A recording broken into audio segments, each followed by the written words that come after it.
What we found, we work with UKG on a big study of thousands of people in multiple countries.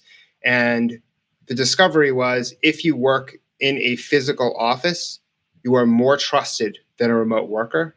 So I think it's hard to build trust if you're not in person. The technology gets you somewhat there, but not the whole way. It takes way longer, and people feel like they have to communicate way more. So I think this hybrid approach makes a lot of sense because it gives you the best of both worlds. And it is very complex because it really depends on the job role. That's Dan Schawbel, New York Times bestselling author and expert on the future of the workplace. I'm your host, Patrick McGinnis, and this is FOMO Sapiens. When the world's spinning out of control, it can be impossible to know what to do and what to miss out on. That's called FOMO, which is short for fear of missing out. How do I know? Because I coined the term, and I'm the world's first FOMologist. And this is a show where I ask entrepreneurial thinkers, people I call FOMO Sapiens, how they live and work with conviction no matter what life throws at them. FOMO. FOMO. Welcome back to the show, FOMO Sapiens. FOMO. We are in the middle of a global experiment, which all of us are taking part in, or at least most of us, which is the work from home experiment. Probably the largest experiment ever done on a workforce in the history of the world, not just in the US, but across the world. But I do have some stats for you. Approximately at this moment, 40% of the US labor force is working from home, which is up from about 5% before the pandemic. And those stats are not obviously just US stats. They're also seen in Europe and many other parts of the world, at least for those who are lucky to be able to work from home. Of course, there are many people who aren't able to do that, especially essential workers, and so they have been on the front lines of the COVID crisis and have not been able to stay home and stay safe in the way that the rest of us have. So that's what's been happening for the last 8-10 months. But where are we going? That's the big question. It goes without saying that work from home is not perfect. And in fact, a recent study from Martech International found that just 16% of employees were thriving at home. And listen to these stats. Before COVID-19, 62% of employees reported positive mental health. That figure is now down at 28%. Meanwhile, job satisfaction has fallen from 57% to 32%, and job motivation has declined from 56% to 36%. Now, I was kind of amazed that the numbers before the pandemic were only in the high 50s and low 60s, but now we're down into the high 20s and the low 30s. Not a good situation. Now, the good news is we are going to get a vaccine at some point, hopefully sooner rather than later, and things will slowly make their way back to normal.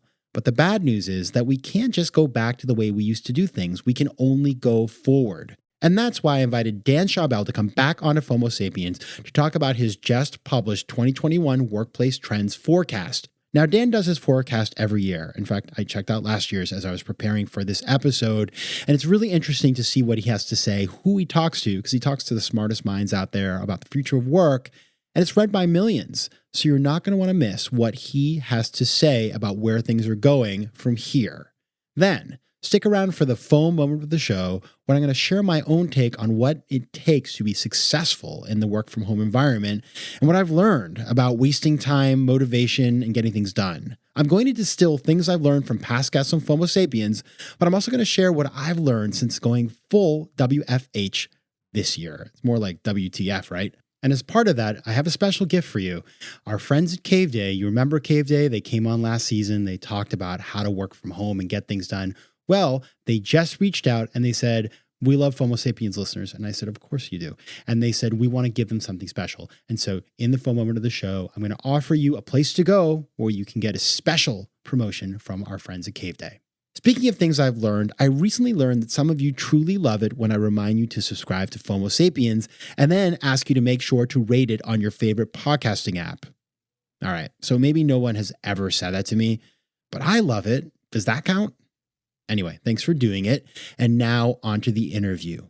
Now, the last time Dan came on the show, we did the interview right before lockdown. That was in March of last year. Oh, this year. As you can tell, it's hard to remember. And so to get our conversation started, I asked Dan if he could remember when we got together for that first interview. God. I'm going to guess January 15th. It was March 3rd. And on March 3rd, There were 126 COVID cases in the United States, and there had been 9 deaths. And it was 1 week before the WHO declared COVID a pandemic. But we talked about the pandemic on the pod. Okay. Then we did a follow-up interview because I felt like before we aired the show, I needed more from you because of all the changes. Do you remember what day we had our follow-up interview? I'm going to say middle of April. So April 15th. 3 weeks later, March 25th. What?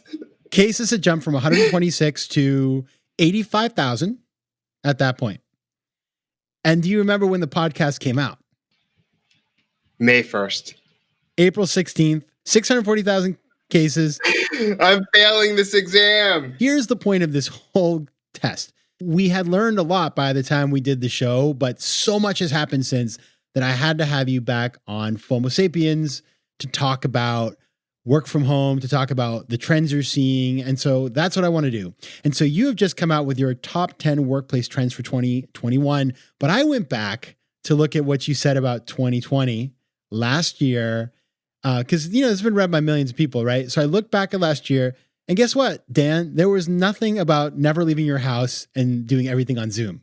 In your 2021 predictions, which I looked over and we'll at the end, we'll tell people where to find them, you kind of, I would say, had kind of 3 buckets of predictions, okay? The first one is about how we work, okay? It's like where we are, if we're at the office or at home, if we're in a secondary city, or if we're like in a major city. So it's all about like just how we work. The second is about how we relate to our employers, because that's changing the way that we view employers in our lives. And the third is about racial and gender equity. So I want to start, we're going to do each one of these, but let's start. You look surprised. You have a look on your face like, no, wow. No, you put a lot of thought into this. And I totally agree with everything you just said in terms of how you would take the 10 and split them into larger categories. Well, we don't mess around on FOMO Sapiens. So let's start with how we work. What does working look like in 2021? I think even though we just heard that Pfizer has a vaccine that is 90% effective and we might get that rolled out within the next year, I think people are still going to be slow to go back into the workplaces. And then the capacity per office is still going to be potentially in half. So based on all my conversations with executives and research, it's this hybrid model. For instance, Sodexo is the best example. I talked to the head of HR and she said they have a team A and a team B.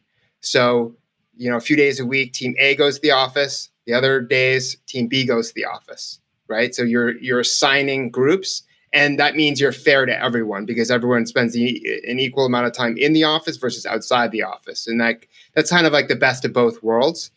And a lot of professors have come out and said that this hybrid approach is really good so that you can manage flexibility and your time better, right? And have more autonomy and control, but also, have that face-to-face interaction and level of trust and commitment in your organization. Because what we found, we work with UKG on a big study of thousands of people in multiple countries, and the discovery was if you work in a physical office, you are more trusted than a remote worker. Mm-hmm. So I think it's hard to build trust if you're not in person. The technology gets you somewhat there, but not the whole way. It takes way longer and people feel like they have to communicate way more. So I think this hybrid approach makes a lot of sense because it gives you the best of both worlds. And it is very complex because it really depends on the job role, right? If you're a grocery store worker, you're going to be on site. And sadly, 1/5 of all grocery store workers nationwide have COVID. Wow. And so I think it's a hybrid approach of how we're living and working, and it's complex because of each individual situation. And so as we know that now, so I think a lot of people were in denial. I remember when you and I met, I was thinking this was pre even me thinking about going into some sort of quarantine, but then it's like, well, it'll be 2 weeks. And then eventually I ended up buying the new, double computer screen, and I got the keyboard, and I got all the accoutrements of homework. And so I guess for somebody who says this may be my reality for at least another year, or who knows how much longer, what should we all be doing in terms of our home setups to be prepared for that? 50% of all people who work remote have a designated room for their office, which I think is really interesting. And about 1/4 of people who never work remote a day in their life work remote for the first time in March. right? So a lot of people were starting to invest in the home office. And I think the investment is going to pay off.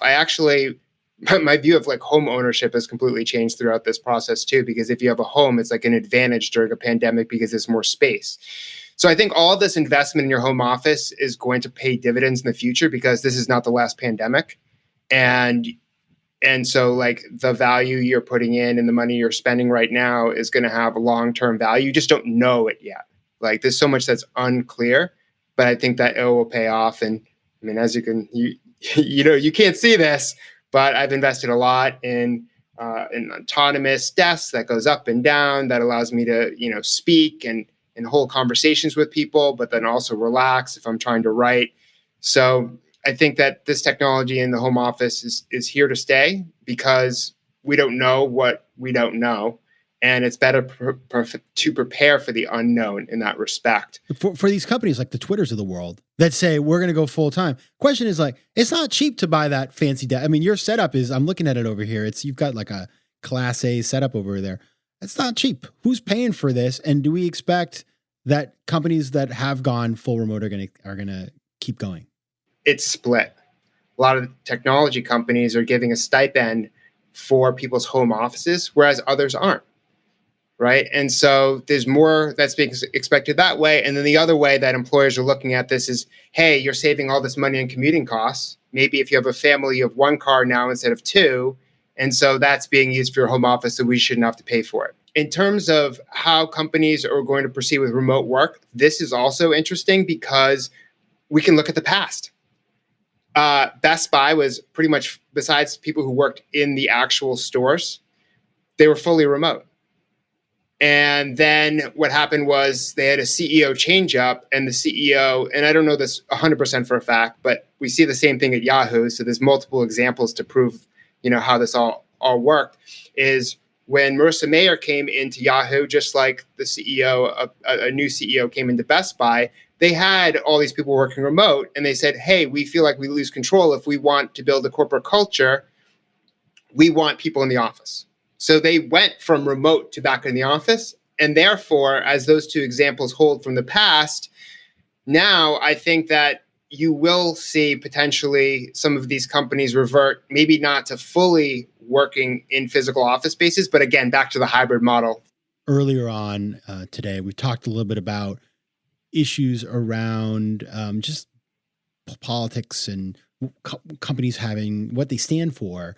And that gets to the second part of what you talk about in your survey, which is sort of how do we relate to our employers? What is the role of the employer in our lives? And it's funny because we, living in this highly capitalist society, we're always talking about like, what is the role of business and what is the role of employer? And people are looking, it seems, according to what you're finding, people want more from their employer than simply the paycheck, right? So what is the expectation of employees from their companies, whether it comes to values, but also just in terms of what the employer provides to them outside of a paycheck? Employers have to do more and be more now, more than ever before. And last year was the start of this, where the Business Roundtable said that, businesses can't just make a profit. They have to support the community and all stakeholders, employees, customers, the public, et cetera, not just the shareholders. So that kind of opened up the larger conversation about a business's role in society. And now that's taken on a whole new, again, like the death of George Floyd, I think this shined the spotlight of it, as well as the recession and the pandemic. All this stuff coming together has made employees and job seekers and just professionals at large say, hey, what is my company, or what are companies doing about this? So for instance, asking questions that they would normally not ask. What are you doing to protect my health and safety at work? Right? I don't think they really asked that even a year ago. How are you giving me flexibility? Are you going to be supporting me in terms of paid time off and childcare support? What political stances do you have? Are you selling to any vendors or big companies that are doing harm to the world, for instance? So these employers have had to take on these added responsibilities that they weren't founded on per se. But some companies have been really smart about this. And I think what it all boils down to is corporate values. And it's not just saying corporate values, but living those values. So if you go to a lot of corporate sites or you just Google, XYZ company and then values, you'll get a list of their values. So the best example that I like to use is Ben and Jerry's.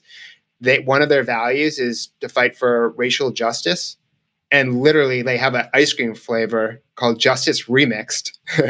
And the founders protested during, the Black Lives Matter protests and marches. So it's more than just putting it on the website. It's living that and really committing to those values. And when you do that, then people understand not only what you stand for, but what you don't stand for or what you're not really focused on. And I got into this really interesting conversation with John Mackey, the CEO of Whole Foods. And I was like, okay, what's your role in this? Like, what are you doing to support society? I was just curious because this is the question for businesses right now. And he said that they stand for several values or several, they have several focus areas of what they're trying to do in terms of healthy food and living, et cetera. But if what happens in the world doesn't fall under those categories, he doesn't do anything about it. He only focuses on those things. And that got me thinking. It's like a single business can't solve all the world's problems, right? But if they can stick to a subset of problems that they really want to focus on, that makes sense for them. So obviously, if you're selling food in a grocery store, Whole Foods, having healthy food is a start. It's overpriced, whatever. It's a start, though. And therefore, they can focus more on those missions because they can't do everything. It's like you spread yourself too thin. And so I think that strategy resonated a lot with me because you can't do more and be more to every single person in the world, but you can make your impact in your own way. And it has to make sense. That story needs to make sense to all stakeholders, but you can't just sit on the sidelines. And posting on social media that you believe in Black Lives Matter or that you have certain values is just not enough. I think there's an expectation now that you're actually performing actions in a way in which there wasn't even a year ago. Yeah, hashtag activism. I've written about this and we've talked about it on the podcast. And we had a FOMO moment of the show several months ago about a business pledge for racial equity and the fact that lots of companies do, the old, I think that the 2020 word is performative actions. It's like we put something on social media, but we don't actually do something. And I guess what you're saying, and I think it's really insightful, is companies that stick within their lane and look to take action in areas where they can actually do something rather than simply saying lots of pretty things on social media. Not only is that just better policy, but they actually can have an impact where others wouldn't. So, maybe Starbucks isn't going to be able to make impact on certain issues, but when it comes to racial equity, they can close down their stores and train all of their employees, and they can change their policies to make their spaces more inviting, which is the perfect transition to the third part of what we're going to talk about today, which is the importance in the workplace. It's always been important, but obviously there's a whole new conversation that's happening around racial and gender equity. And so what do you see coming forward in the workplace? Because there was a huge surge of activity, and then this year has had so much going on that I think we've seen the conversation has moved in different directions, and it's so hard for people to maintain momentum. But these problems aren't going away, and the solutions need to be present. So what are you seeing coming forward in how businesses are going to deal with these issues?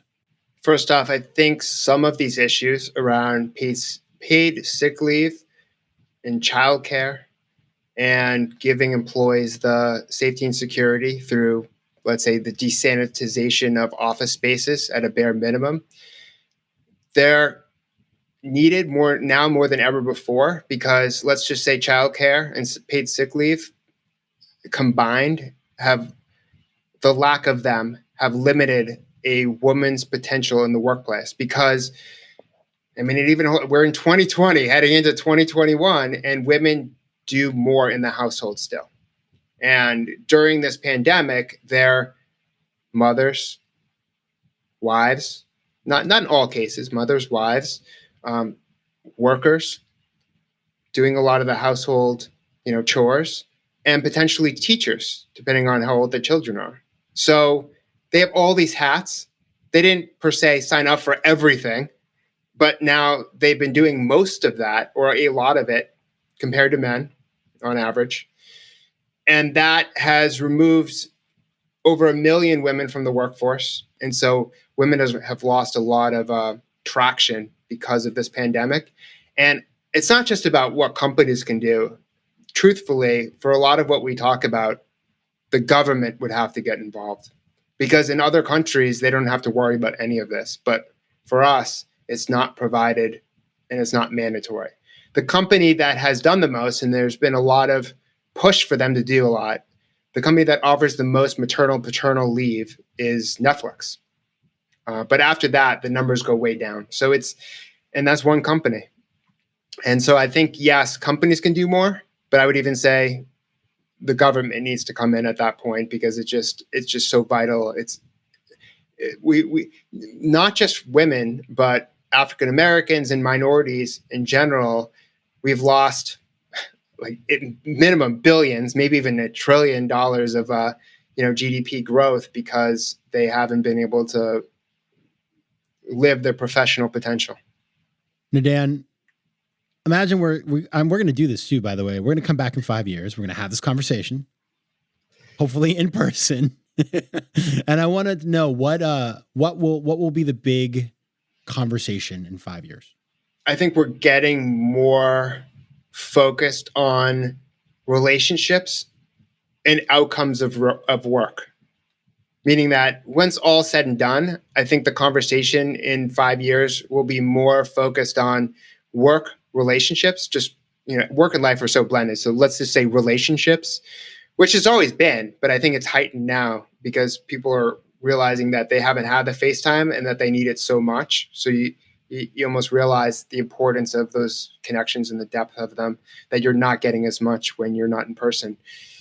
And then the results of the work you've done, like the advancement in all this technology, artificial intelligence, machine learning, automation, all of this, all these systems that are collecting all this data on us.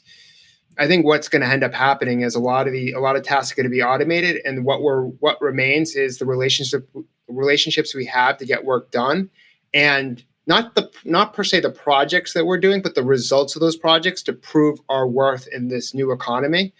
So it's not like results and relationships, the two R's, weren't important 20 years ago, except now that it's going to be so obvious that they're important because everything else is going to be eliminated.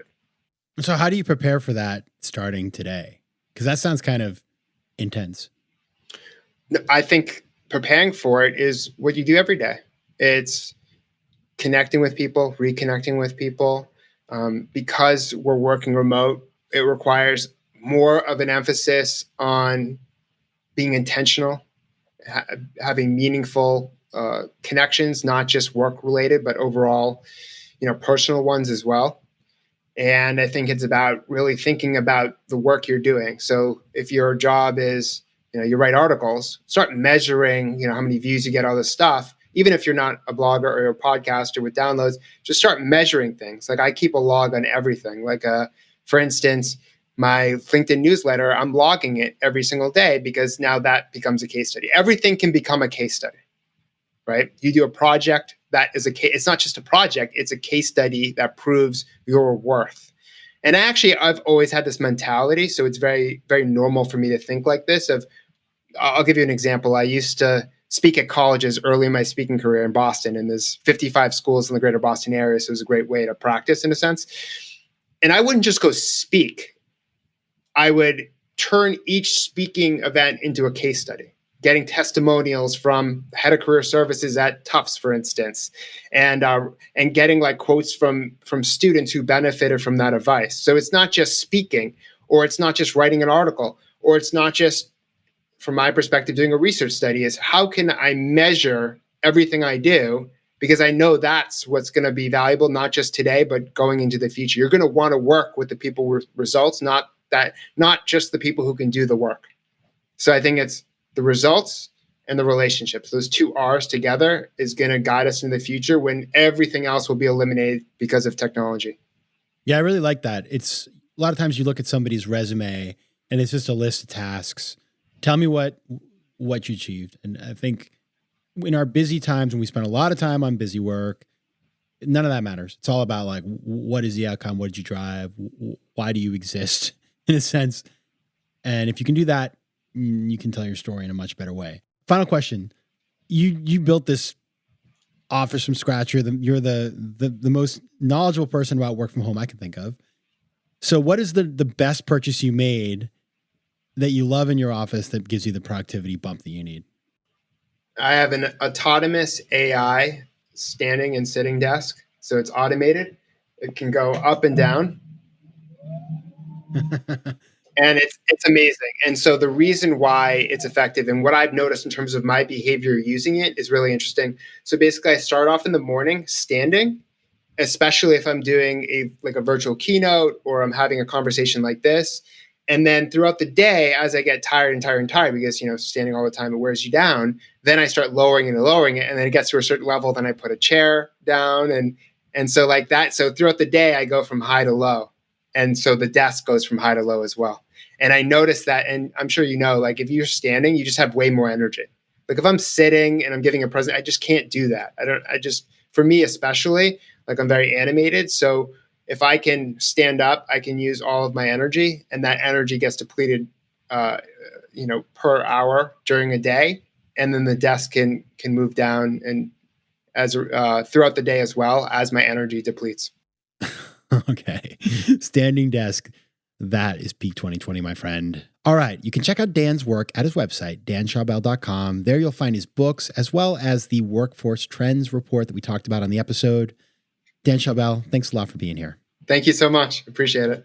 FOMO. And now it's time for the FOMOment of the show. And I want to continue talking about work from home, what I learned from my own experience and what I've learned from guests on the show over the last year. So let's start with lesson number 1. Now, this lesson comes from a former guest, Anu Dougal, who's a good friend of mine, who sent me an email early on in the quarantine times and said, Patrick, you need to set up a proper home office. And so I was working off my laptop, which, by the way, was a great way to get carpal tunnel and basically make my eyes go completely blind. And so I instead followed these instructions she sent me, and I bought a wireless keyboard, a wireless mouse pad, a proper screen that I could then set up to have double screens. I bought a better chair, and I really set myself up for success. And more recently, I bought myself this really cool thing. It's a Jabra 501, which is like a speakerphone. It's got a speaker and a microphone that's way better than the one on your computer.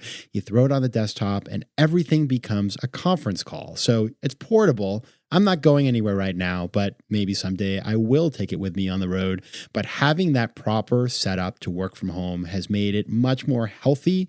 I feel more comfortable. It's better for all the joints, the back, all that other stuff. And basically, it's been a game changer.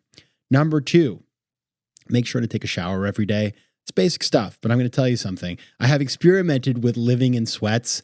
And number 1, it makes you look really bad anytime you get on a call that has a Zoom component. But number 2, it's just important to get up every day, make your coffee, have some sort of ritual, take your shower, put on some clothing that's decent, and try to act like you are still living a professional life, even when you're not leaving your house.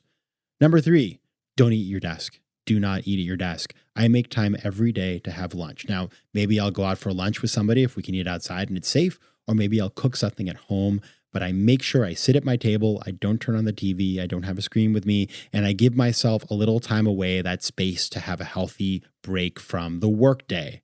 Now, the last 2 come from my friends at Cave Day. Now, you remember the Cave Day founders were on the show earlier this year talking about how we can get more done at work. And so there's 2 things they talk about that are super important that I think have a lot of value. The first is work sprints. Now, I actually bought an hourglass, an old-fashioned hourglass that I use instead of timing my work sprints on my phone. Because I got to tell you something, using your phone to time your work times, it tempts you to pick up that phone again. And so I just didn't want to do that. So I turn off the phone. I turn my hourglass. It's a 30-minute work period. It's delightfully old school. It's sort of like maybe I'm on a ship going somewhere, going across the sea to Europe or something in the year 1830. Got to keep time there. But it just is a kind of a fun way to track my time, get things done in a very old school analog way. And so that's been a really important way for me to focus on getting work done in sprints. And finally, how do you end your day? So the one thing you don't want to do is end your day by continuing to work and being on your phone all night. That's not healthy. We all know that there's a limit to how much we can work in a day. And so it's important to try to end your day with a ritual. My personal ritual is to meditate. I like to meditate at the end of my work day and sort of restart myself for the rest of the day. For other people, it can be having some tea. It could be having a glass of wine. Just be careful how much you have. It can be going for a walk. It can be working out. All those things could be the right thing for you. But you just want to make sure that you draw a line between the work part of your day and the sort of non-work part of your day so that you can have an evening that's restful, come back recharged in the morning. Now, as I mentioned, our friends at Cave Day, Jake, Jeremy, and Molly, reached out and said, we'd like to do something special for FOMO Sapiens listeners. Now, first of all, go back and listen to their episode because it's one of my favorites. And as you can see, I'm still drawing upon the knowledge that they dropped when they were on the show. Number two, head over to caveday.org/FOMO Sapiens, where our friends Molly, Jake, and Jeremy are giving away some free passes, month passes to check out the experience. And by the way, you should probably have FOMO on this one because supplies are limited. So you want to head there now before they run out. Now, these are my ideas from working from home. I imagine all of you have your own ideas. And so send me an email at letsconnect@patrickmcginnis.com or find me on Twitter and Instagram and send me your ideas and I'll share the best on a future episode. FOMO. Big news. We now have a brand new website. So head over to FOMOsapiens.com where you can listen to past episodes, learn more about the show, and find out how to advertise. Also, head over to Spotify where you can find and follow playlists of the best of the show. You can also connect with me on Instagram at Patrick J. McGinnis, on Twitter at PJ McGinnis, and on LinkedIn. I'd love to hear from you, so don't be shy. FOMO Sapiens is recorded in New York City. Theme music is by Mike McGinnis, and editing and post-production is by Josh Elstro.